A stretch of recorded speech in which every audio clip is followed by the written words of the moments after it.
Radhe Radhe everyone. आज मैं आपको रामपुरा गांव की एक कहानी सुनाती हूँ। रामपुरा गांव अपनी शिक्षा के लिए बहुत प्रसिद्ध था। आसपास के लोग भी रामपुरा गांव के आश्रम में आते थे शिक्षा ग्रहण करने के लिए।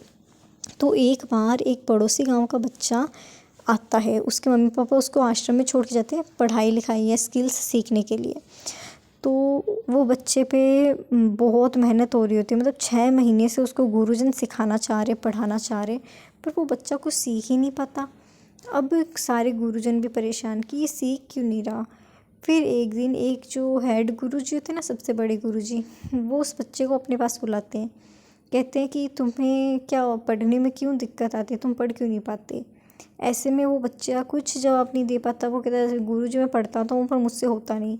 तो फिर गुरुजी ने बोला चलो कोई बात नहीं, आजा वॉक पे चलते हैं। तो गुरु उसको वॉक पे लेके जाते हैं अपने साथ। फिर वो कहते देख तू वो कुआं देख रहा है। तो वो कहते हाँ गुरुजी। कहते आजा पानी पीते हैं।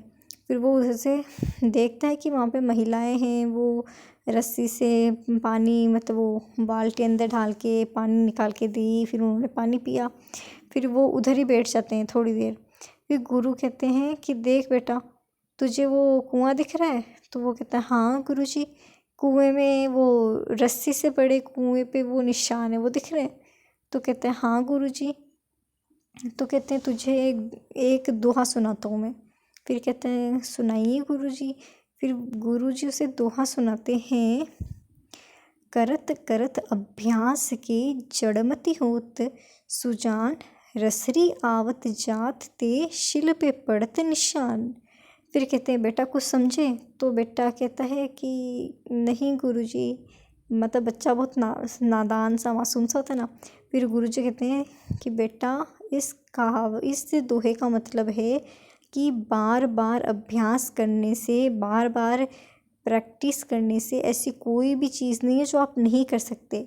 अगर आपको कोई चीज़ मुश्किल लग रही हो या आपको नहीं आती तो आपको रियाज़ करना पड़ता है, बार बार अभ्यास करना पड़ता है। जिस तरीके से शिला से रस्सी बार बार आती जाती है, तो ये जो कुएं की शिला है, ये पत्थर, इस पे भी रस्सी के निशान पड़ गए। तो अगर पत्थर इतना कठोर है, उस पे नाजुक सी रस्सी के निशान पड़ सकते हैं, तो किसी भी इंसान के लिए कोई चीज़ सीखना मुश्किल थोड़ी ना हो सकती है। फिर बच्चे को दिमाग में क्लिक किया कि हाँ बात तो गुरुजी सही कह रहे हैं। फिर वो ना पास वाले कुएं पे भी देखता है कि हाँ इसकी शिला पे भी रस्सी के निशान तो है, मतलब गुरुजी कह तो सही रहे हैं। फिर वो बच्चा उस चीज़ को दिमाग में बिठा लेता है। अब गुरु और बच्चा वापस आश्रम में आते हैं। अब बच्चा क्या करता है, जब भी पढ़ता है तो वो प्रैक्टिस करता है हर चीज़ को। जो चीज़ उसको हार्ड लगती है वो उसको बार बार पढ़ता है, बार बार रिवाइज करता है, बार बार याद करता है, रिकॉल करता है। ऐसे करते करते करते अगले 6 महीने में वो बच्चा जो 6 महीने पहले तक एकदम डफर सा था, कुछ नहीं आ रहा था, 6 महीने बाद वो बच्चा इतना होशियार, इतना इंटेलिजेंट कि उसके टक्कर का पूरे आश्रम में कोई नहीं।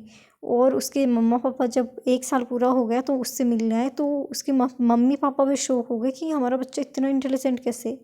बस यही तो खासियत थी उस आश्रम की कि वहाँ पे हर एक बच्चे को समझा जाता था, उनकी तकलीफ़ें उन्हीं के हिसाब से सॉल्व की जाती थी।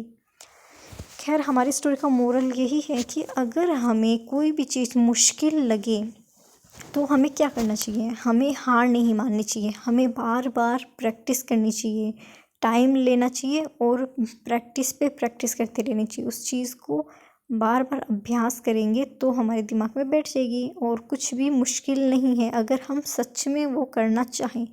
समझे। राधे राधे।